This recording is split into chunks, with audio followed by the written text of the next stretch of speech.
Hello and welcome to Scilence, a podcast that gives women a chance to get honest and open about what it's really like surviving and thriving in what often feels like a male-dominated world. All of my guests have been handpicked from the fields of science, technology, engineering and mathematics, or STEM, where inclusivity and diversity can be a real issue. I know this only too well, having been a mechanical engineer for a number of years. I'm Dr. Shanice O'Mara, now a television broadcaster. I've worked on and reported on some cutting-edge technology and innovation over the years, and through my TV work, I've met some incredibly inspiring women from a diverse range of STEM fields. These women are true trailblazers, and I've often felt so empowered myself by learning what they're really like as people, usually when the TV cameras have been turned off and they're just being themselves. Each week on Scilence, one of these women shares her unique experiences and truth, without the usual pressure and stress of having to promote her accomplishments or uphold her impressive reputation. How?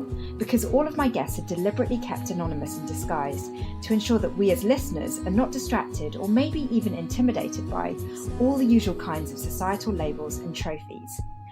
The women of STEM on this show have amazingly impressive CVs, but most importantly, they're human, just like the rest of us, and I want to share the inspiration and wisdom that I've gathered from them with you.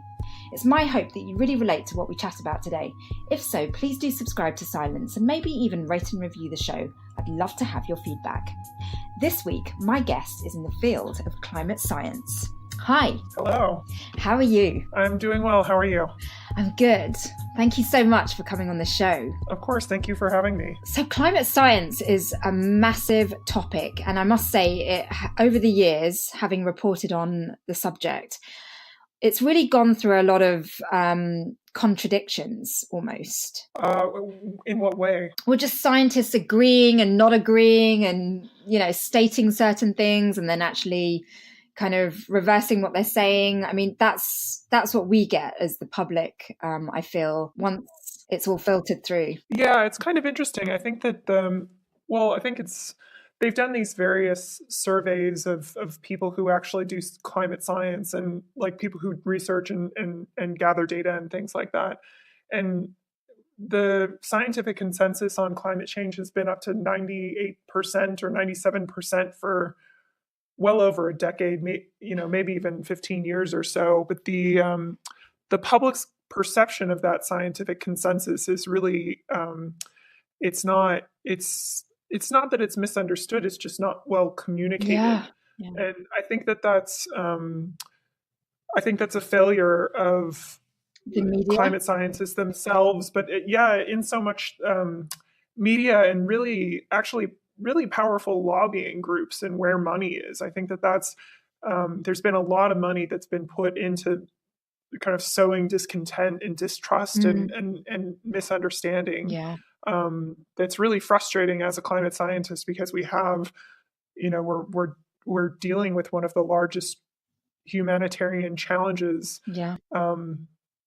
That is really multifaceted, and it's something that we're going to have to tackle globally to ensure that everybody gets an equitable future. Yeah. That's not going to be painful. So yeah, it is interesting. It's an interesting time to be a climate scientist. Yeah, because having worked with NASA, we reported on them collecting data on Operation Icebridge. I'm not familiar with that one, but well, it was an operation that basically so is it frustrating then, being in climate science at this time where data can almost be skewed? I guess that the frustration about being in climate science is that the first IPCC report, the United Nations does it has a report. It's called the Intergovernmental Panel on Climate Change.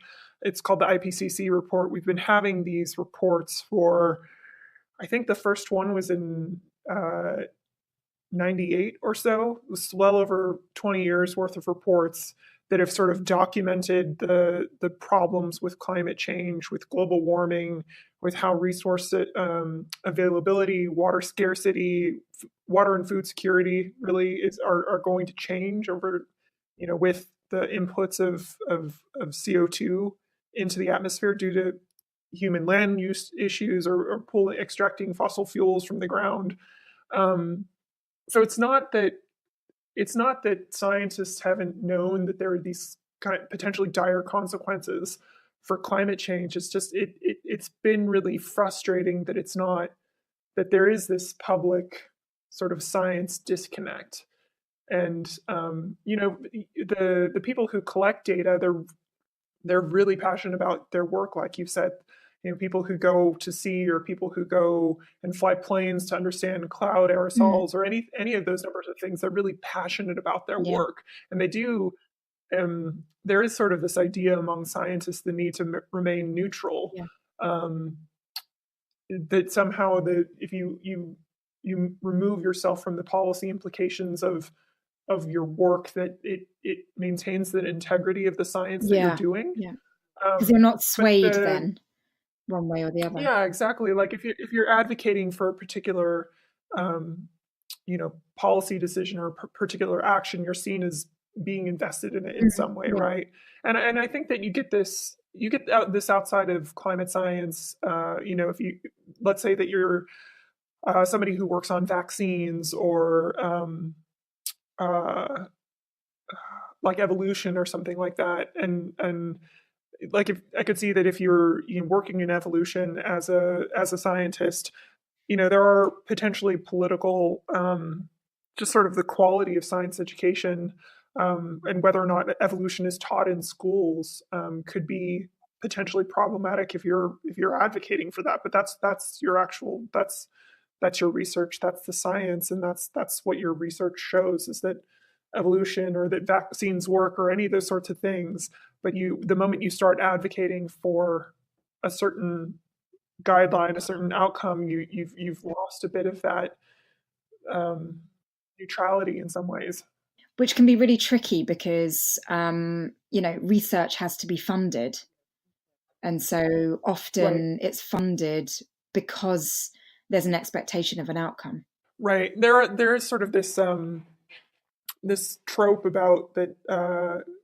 It ends up being sort of a climate denier kind of talking point, that all these climate scientists, all these scientists that are saying climate change is real, and that it's happening, that somehow we're making a ton of money based on uh, advocating for the fact that we need to do something about climate change. But in reality, these people who do academic or scientific research are not, we're not making tons and tons of money. We go about our jobs. We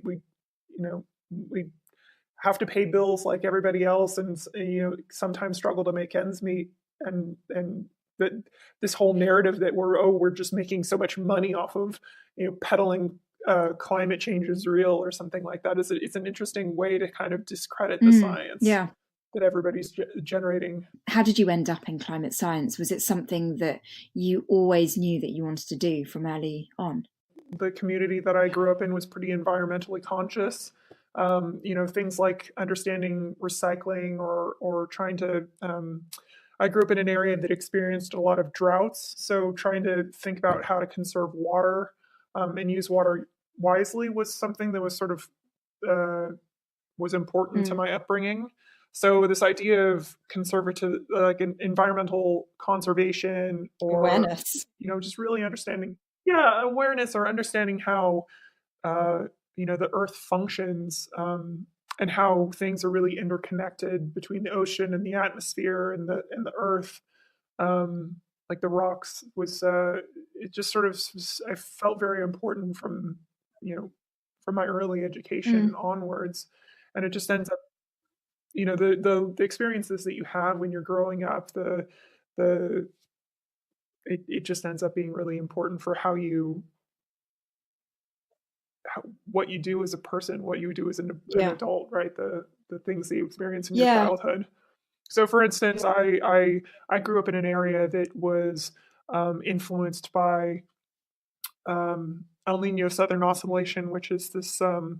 It's the largest source of uh, climate variability outside of the seasonal cycle, and it influences climates globally. And there was a particularly big one when I was growing up in 97, 98. And that experience actually, it influences some of my research today. Just this experience that I had uh, in my community, just growing up in an El Nino event, is has inspired a lot of my research actually. Right. So it was kind of like, growing up as a child, you were just very aware of your environment and the part that Yeah, humans played in your environment, and that sort of like sparked your interest in it. yeah. Because I find in this day and age, we're all much more conscious of recycling. Whether we do it or not, we are very Mm, aware of, the plastic islands that float in the ocean and things like that. Um, but mm, that doesn't mm. necessarily make everybody go into science. Like, what was it for you that made you actually study STEM subjects? Well, I guess that I was good at it when I was younger. Mm. Both my parents are interested in STEM fields, Ah, so okay. it was something that I grew up with.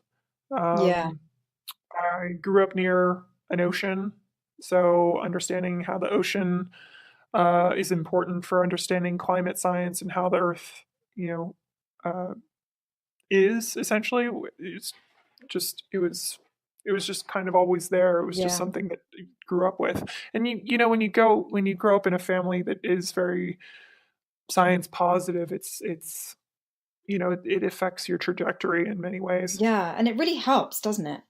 Yeah, it does. Because I've definitely spoken to people who grew up in a sort of STEM household, and there was just this mindset within the home of sort of questioning and being curious and seeing the world with wonder. Hmm. Is that what your childhood was like then?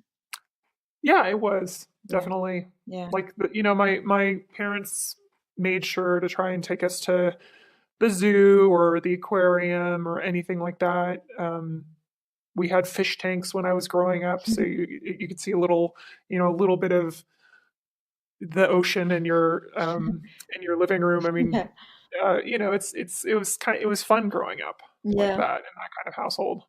So, what was it like at school? Because STEM subjects, girls do have a real interest generally in STEM Mm, subjects, and then they hit an age of about 10, or around their teens, where they start to fall away from the subjects on account mhm, of it becoming quite challenging. Like, did you ever mhm. experience that? Um, no, I didn't find, and I think that's because, in part, because I had a very motivated parents. Like they were very encouraging. Mm, So I had a support network in that way yeah, to maintain interest in STEM and in STEM fields.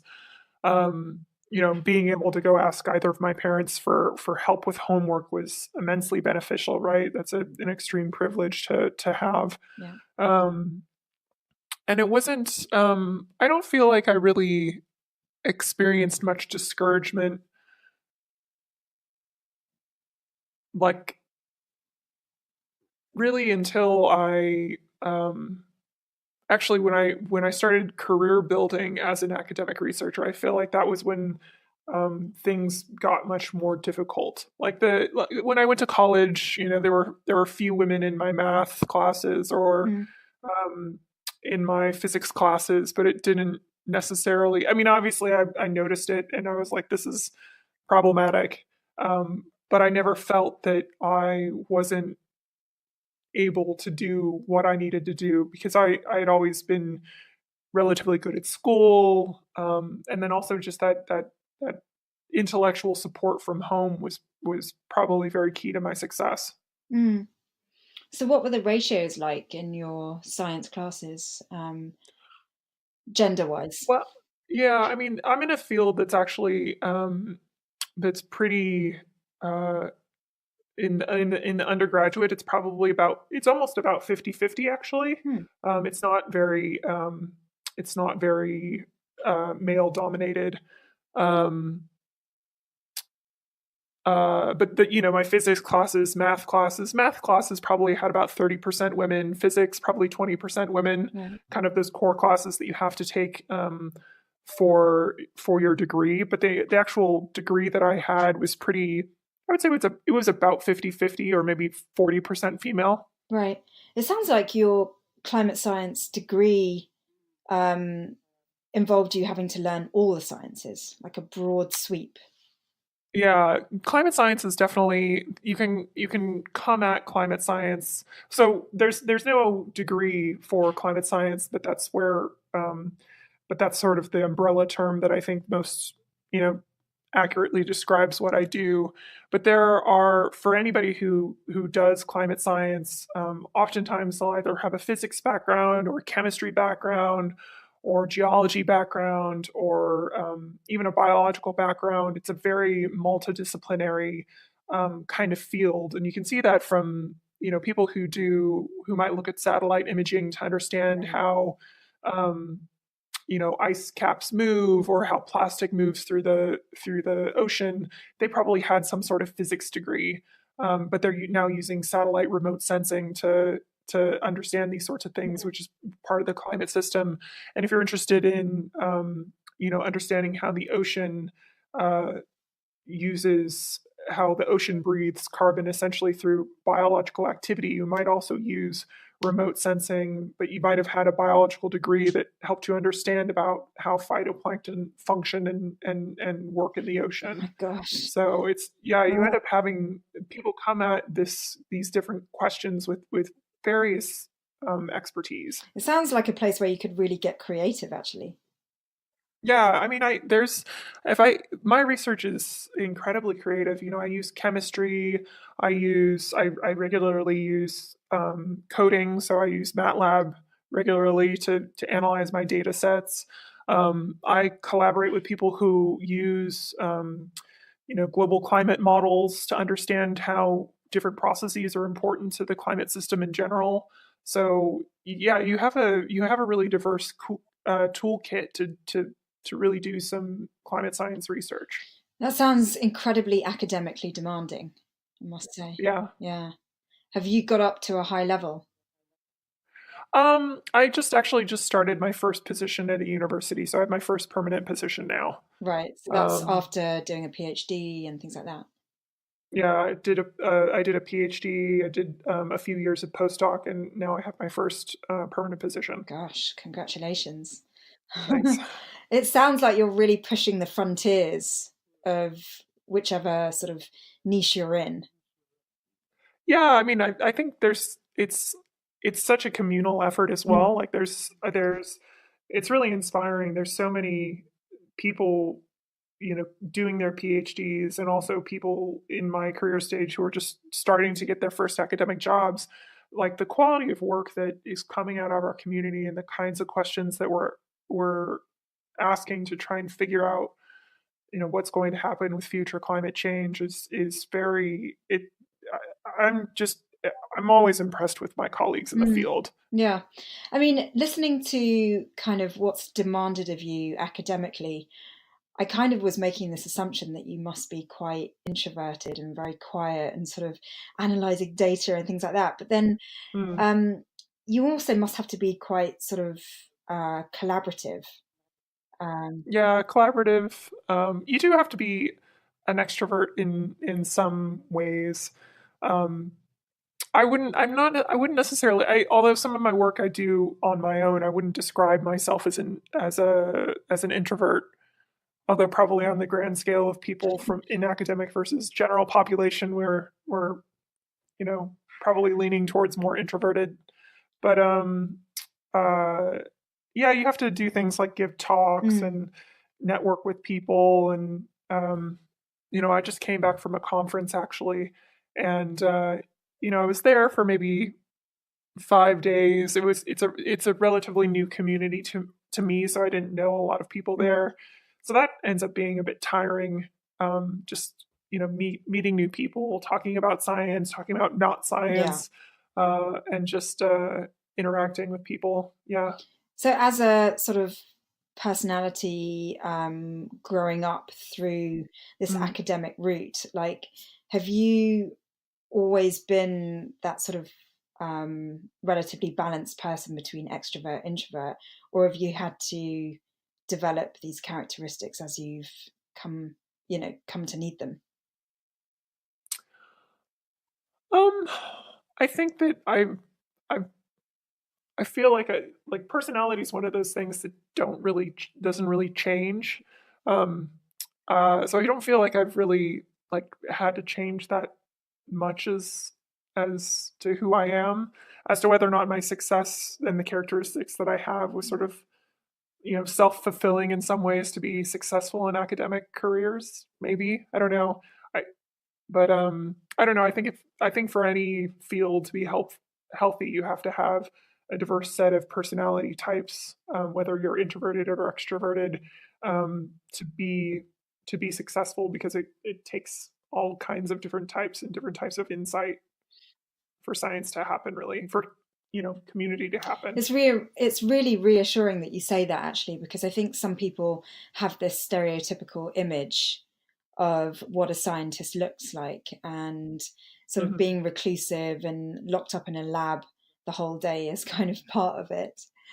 But Yeah. actually, it can be amazingly sociable because you basically have this very specific community that you have something in common with, you share a passion with, and you really get to know these people and have really interesting conversations. No, it was interesting. I had at this conference that I went to recently. I had an afternoon off, and a colleague and I had to catch up. We're sort of figuring out ways to potentially collaborate and set up a project, and both of us just kind of had the afternoon free, and we met at a cafe. Just to exchange ideas and talk about science. And we ended up talking for maybe 5 hours Wow. straight about science, about politics, about a bunch of different things, over coffee and a couple glasses of wine, and it was a really enriching experience. It is about those personal relationships that you develop with people as Mm, well, that makes science fun and brings science forward as right. well. So is that your sort of community then? Are you very much within a group of people that think the same way as you, or do you have friends outside of academia? Oh yeah, I have friends outside of academia. I They tend to be other very accomplished women themselves as well, um, like high-powered careers in law or policy. Um, but they we end up, even though we don't necessarily do the same thing, we end up having very similar Mm, struggles in our career building oftentimes. So we're able to lend each other support, or network with people. So I have a few friends who are in policy or in science communication, or even writing, science journalism, where if I talk to a student who's doing their PhD or undergraduate or something like that, and they kind of express an interest in this, I'm able to network with them with some of the other people that I know in these fields. And these are people that I met either through my own academic studies, or friends of friends and things like that. But no, I have a balance of people within sort of my very niche academic community, and then also outside of and academia. what are those common struggles between all women then that you know? Um, well, I think so. For me, I'm kind of mid 30s, and a lot of my female friends are also kind of in that mid 30s range, and a lot of the same similar struggles that we have is um, dealing with terrible people at work, feeling like you're ready for a promotion, or you know um, wanting additional challenges or work, but people not saying that you're ready, seeing um, sort of favoritism play out at work sometimes, where you're passed up for promotion, that kind of thing. Not being Finding out that your colleague is paid Yeah. more than you are, or that you're not being paid what you were supposed to be being paid. Yeah. that kind of stuff. It's interesting that it happens across industries, not just within STEM. Yeah. Oh, yeah, for sure. Because what I've heard a lot about is there are so few sort of vacancies for women. Mm-hmm. You know, it's almost like a certain quota has to be filled. And so it can get quite competitive amongst women to fill that quota. Yeah, I'm not sure if it's so. I'm not so sure if it's for me. That's not my perception per se. That it's like, oh, you have, we have to have, two women or something like that. It's more that there are not necessarily transparent hiring Yeah. practices. So, for instance, at a previous institution that I was at, they uh, they they often hire their postdocs as sort of permanent research staff, and just because the way that the funding agencies have really struggled recently, research institutions that work, part of their money comes from soft money, so people bringing in grants. And so at this particular institution that I was at, they haven't done a lot of hiring. There's been a really hiring freeze in some ways because they're not capable of really covering those extra costs from bringing on new people.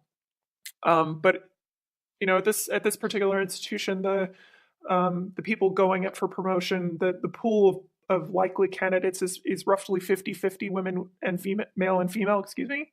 But the special promotions that have been created for people have like in the last, I guess, 5-ish years, all of them have Right. gone to men. So they've magically created 3 positions that have, all gone to men because somebody in a position of power had sort of decided that they needed to transition to a permanent research role. Um, and the same sort of favoritism wasn't extended to anybody else. Well, it wasn't extended to anybody who was a woman, Yeah. I basically. mean, there are so many reasons why that could have happened, right? I mean, one of them maybe being that Mm. men can be really, really pushy for what they want, Yeah. whereas women tend to be less so. Yeah, I mean, I think in this particular case, it was essentially men in power who uh, had a vision of where they wanted to see a research direction go. That was, you know, where they wanted their Mm. research vision to go, They and made so it happen. they were senior men who Yeah, pushed and made it yeah. happen. Yeah, exactly. Do you think, seeing as you do have friends that are across different industries, not just STEM, um, do you think that women generally have difficulty in being assertive within the workplace? Um, I think that it can be challenging. I I I think that we also yeah, I think it can be challenging because if you do like advocate for yourself, if you do complain about unprofessional behavior or complain that you're or not or ask for a raise or any of those sorts of things, just the fact that you're a woman, making a complaint or asking for something more, um, that ends up being hard for people to deal with, of both genders. Not, this isn't just men or women. It's when you have women asking for things, asking to be treated fairly, asking to be paid. It ends up being difficult in a workplace to kind of accommodate that often. Mm. Yeah, I think that's what. Yeah, But men don't seem to have the same difficulty when they're asking for something. yeah, but I think that's often just because we're kind of socialized to get dominant behavior from men, or often dominant behavior from men, that men are supposed to advocate for what they want. But when you put a woman in that similar position where she's advocating for her wants and needs, suddenly they're difficult, suddenly they're not Yeah. a team player, Yeah. um, and that sort of thing, which is but in the same way, um, I feel like so much of the advice that we give women about being successful in the workplace is for them to act more masculine or act more Yes. like we expect men to act. And I think that that's such a disservice in general. And I say that as somebody who is a huge advocate for myself. I am pushy. I'm probably a difficult woman. I know that I've been labeled that way, but I really feel that you shouldn't, to be successful, you shouldn't have to adopt what we sort of societally think of as masculine characteristics to be successful. I think we should accept, that that women can be team players and be successful, and that they should still get paid well without having to yell at the top of their lungs that they should get paid Mm. well. Yeah, I mean, I completely agree with you. I think women should not have to be aggressive, and adopt sort of male characteristics, but it's also really tricky to then stay feminine and be heard and just to be recognized Hmm. for what it is that we want, to be taken seriously, Yeah. really.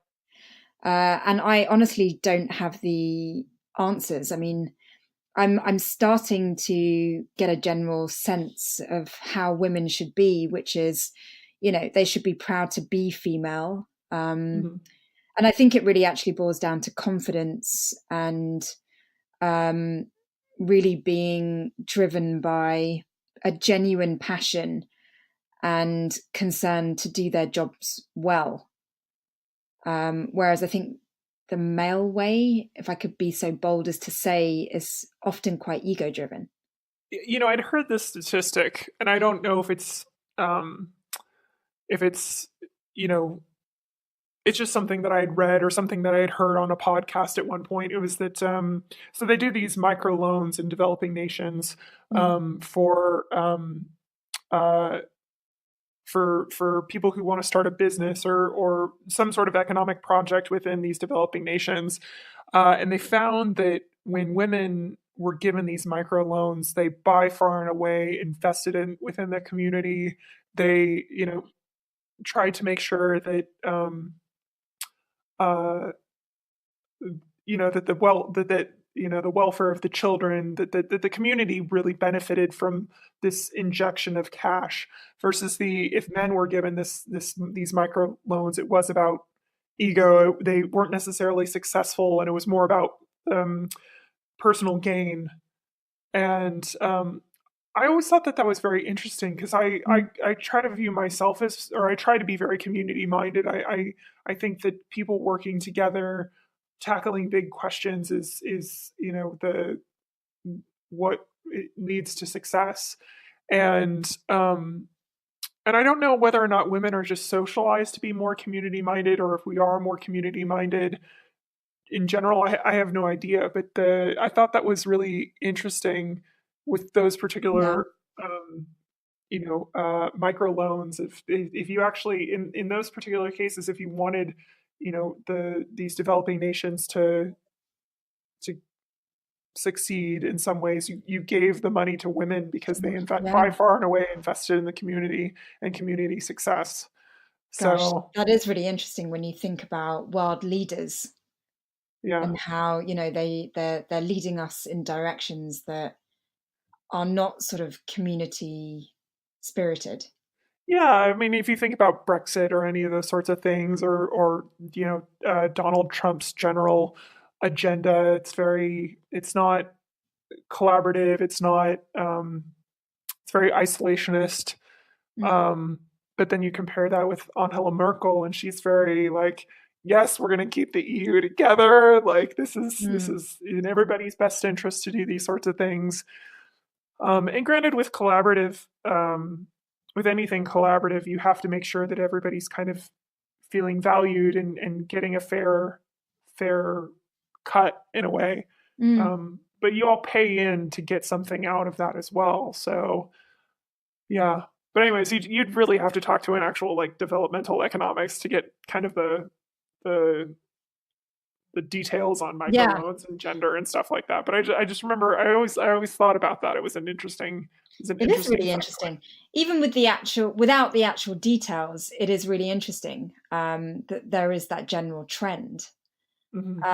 And it's also really interesting hearing it coming from a climate scientist because I really get a sense of your area being extremely community focused. I mean, Hmm. it's a global community at the end of the day, Hmm. is what you're studying. So it's yeah, I can see why you would even take note of that statistic because Well, it's yeah, I think it's also just the I think for dealing with things like climate change, it is going to take a very uh, community oriented approach, right? The and especially the um, like the people who are least able to afford the impacts of climate change are going to be the ones most impacted by climate change.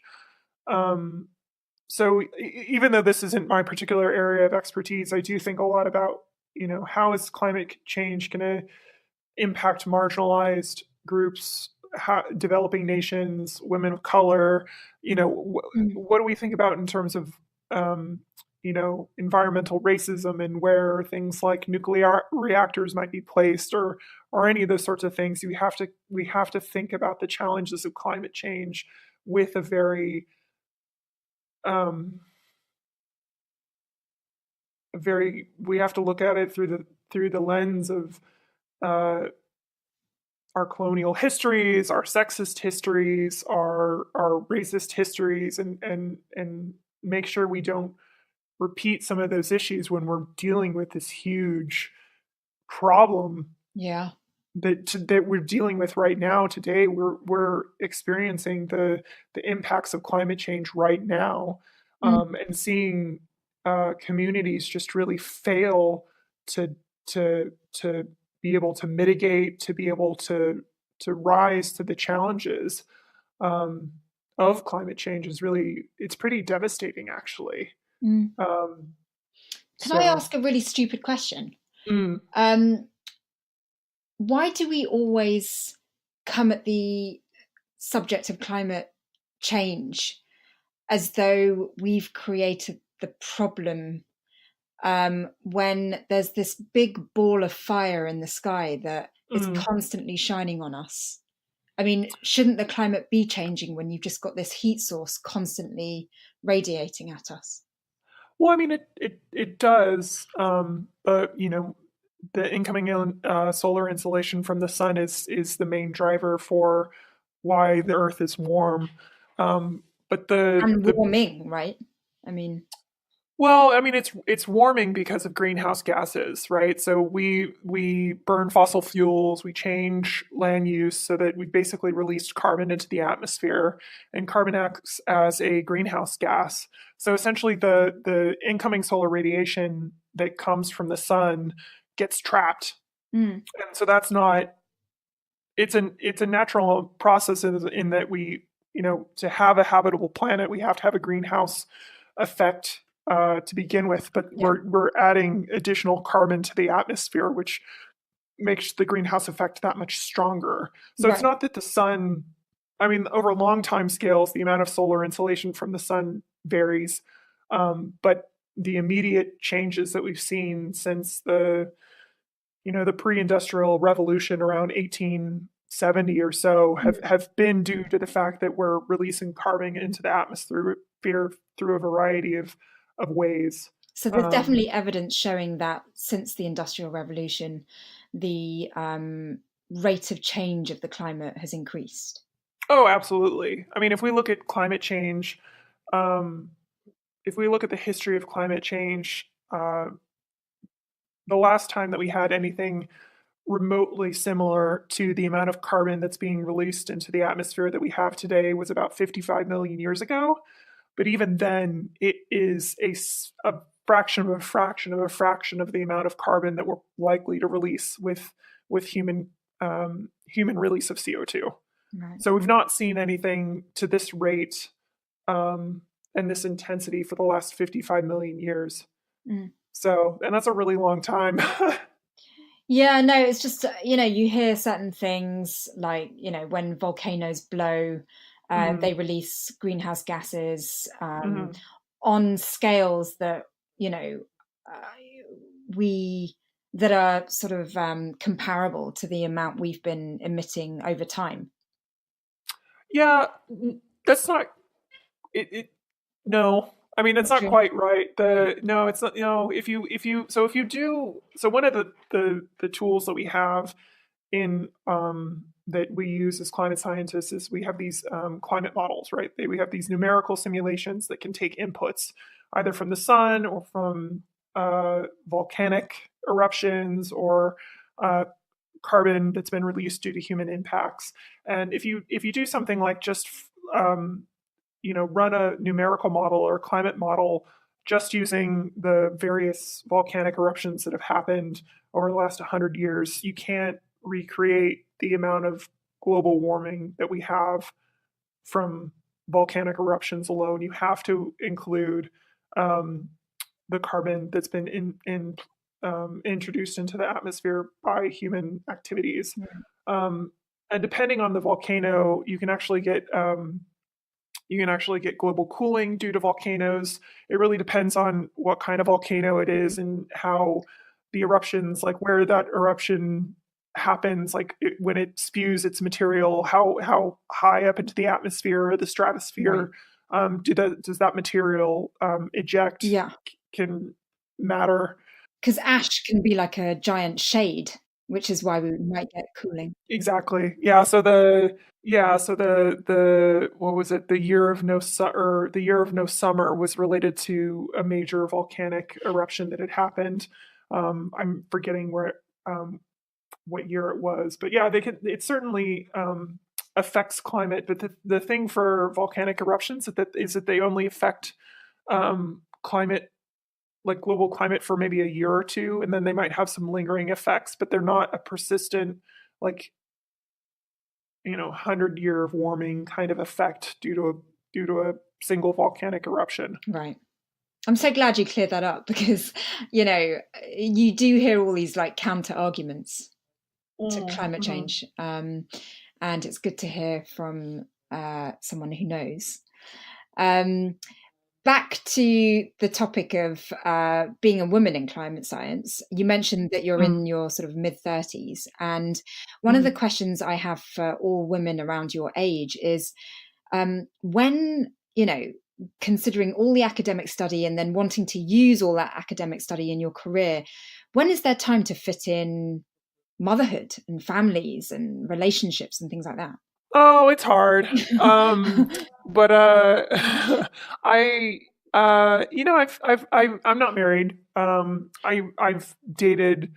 Uh, I've had various length of relationships. My longest relationship was about 4 years.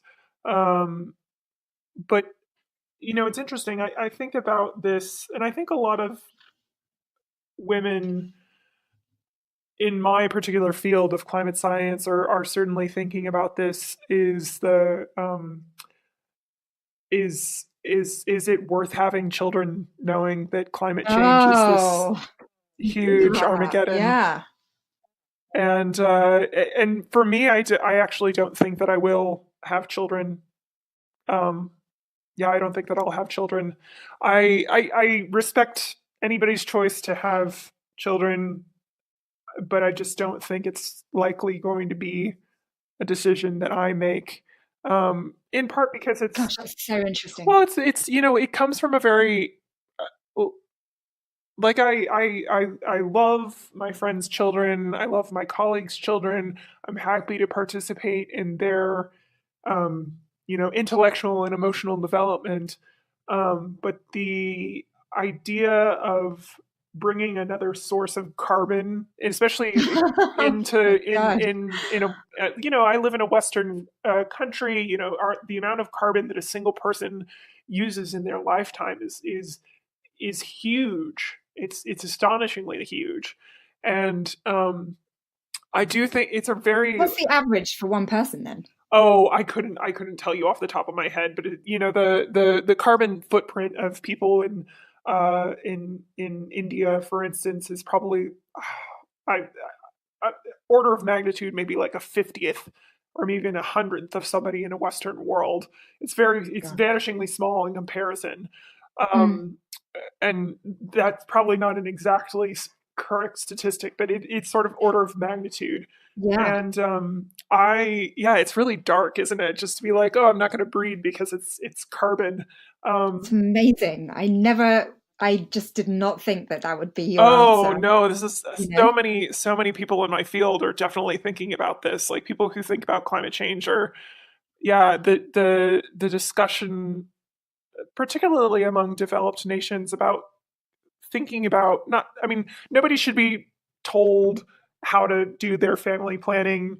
That is everybody's personal choice. If you want a giant family, you have a giant family. If you want no children, you have no children.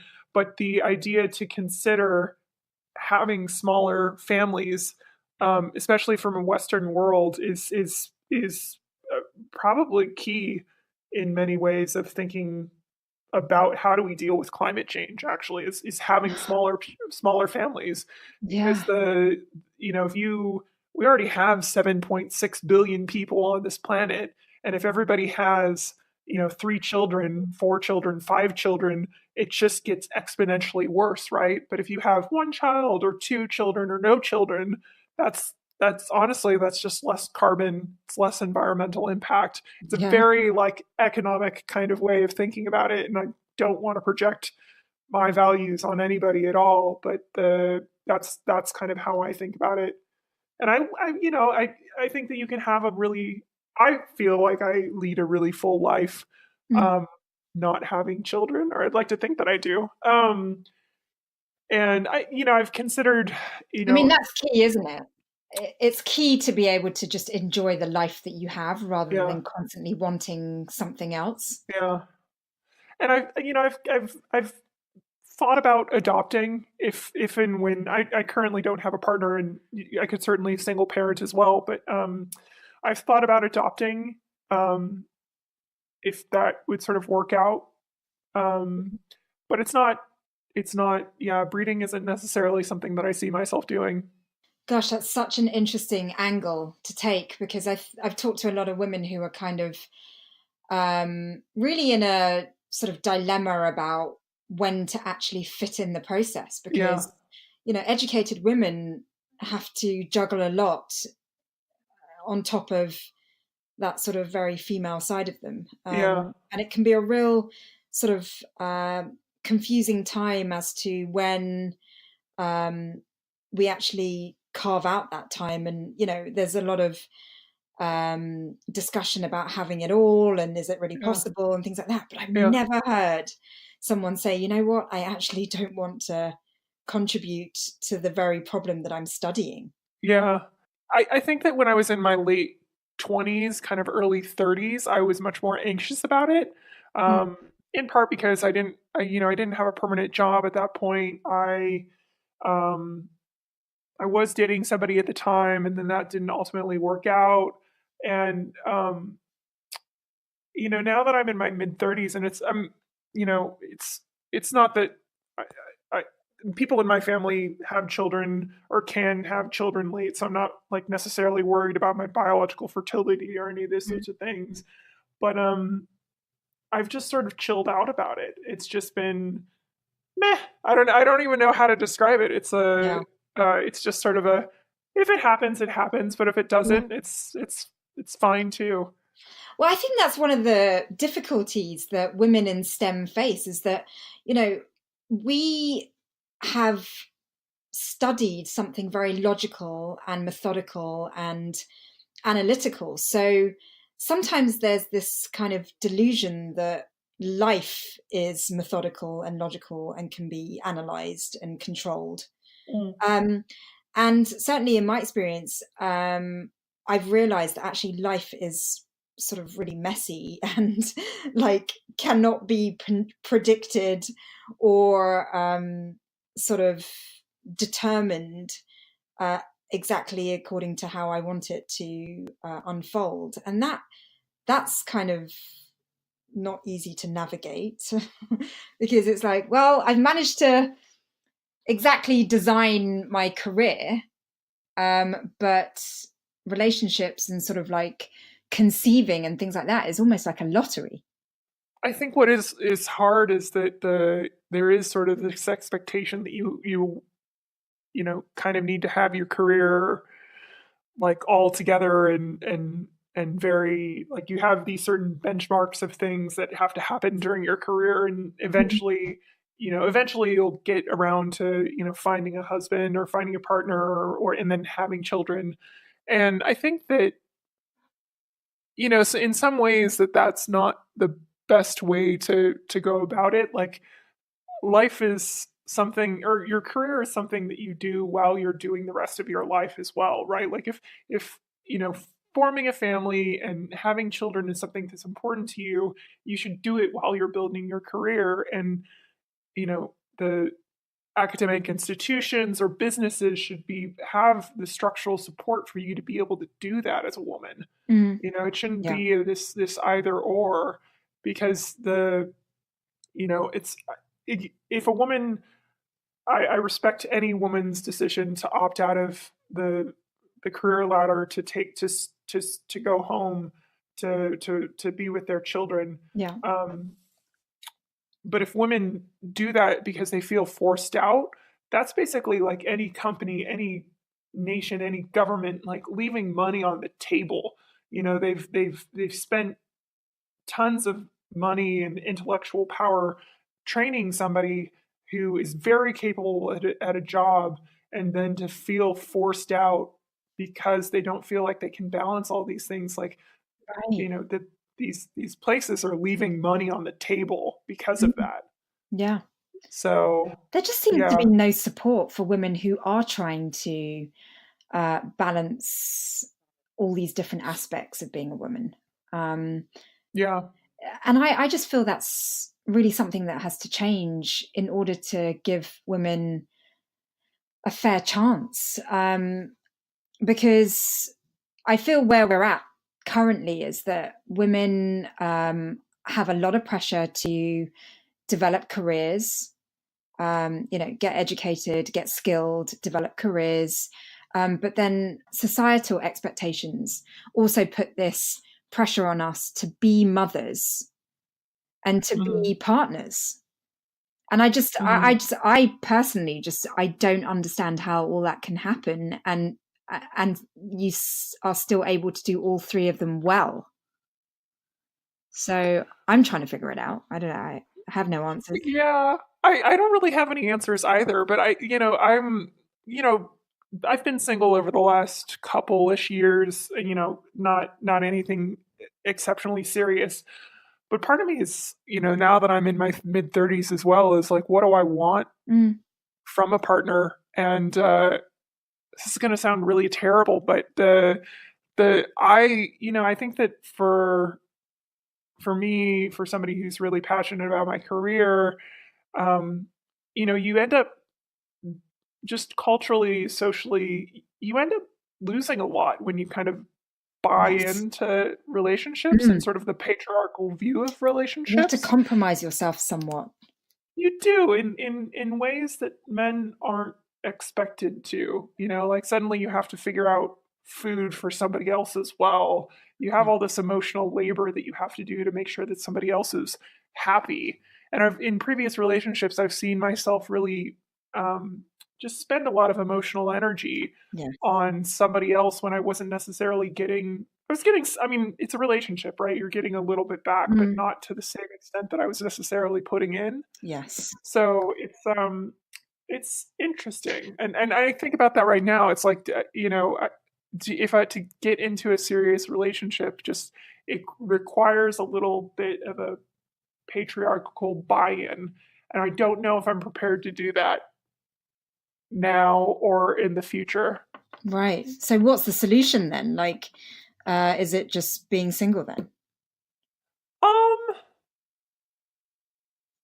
I've joked around with a lot of my friends that we're just going to create these like old lady I communes where we're know. going to have and I think a lot of women have this idea that they're going to have their old lady commune where they all have their little tiny houses and they have this communal space where they all get together and, Chat. make chat and have dinner and drink wine.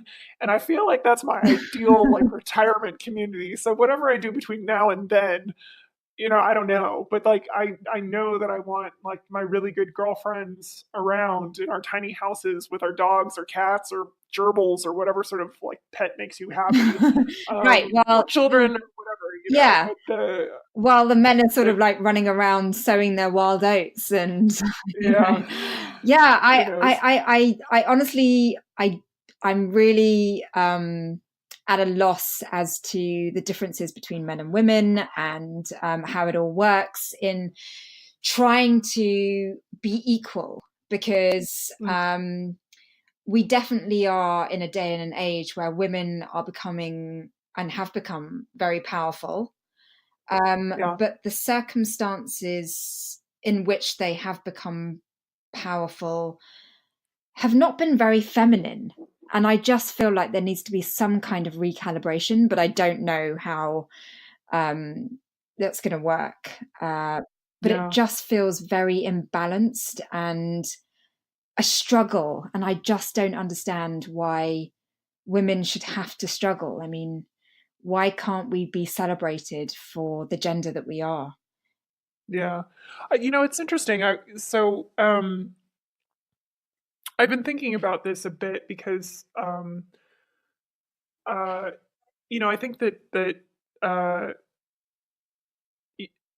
most of the women who are kind of like they're building their careers sort of mid-career are were raised by boomer men who were very often encouraging, like, yes, do get your job, get yours, like fight for what you want, get what's yours. And then when these same boomer men in positions of power like see other people's daughters exhibiting this behavior, they get very incensed, Yeah.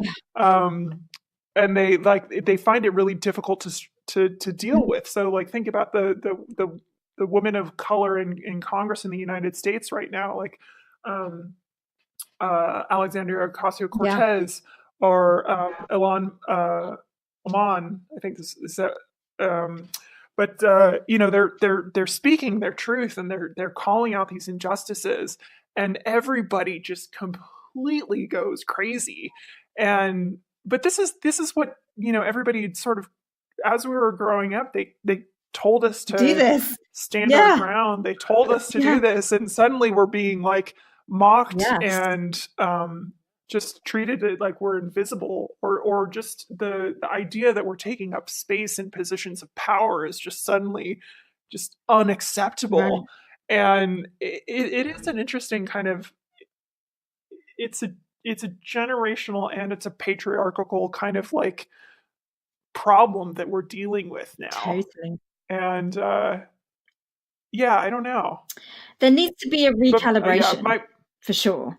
But it's yeah, such yeah. a gigantic shift that has to happen that I don't know if I'll see it in my lifetime or, my nephew's lifetime or, it's just, it's,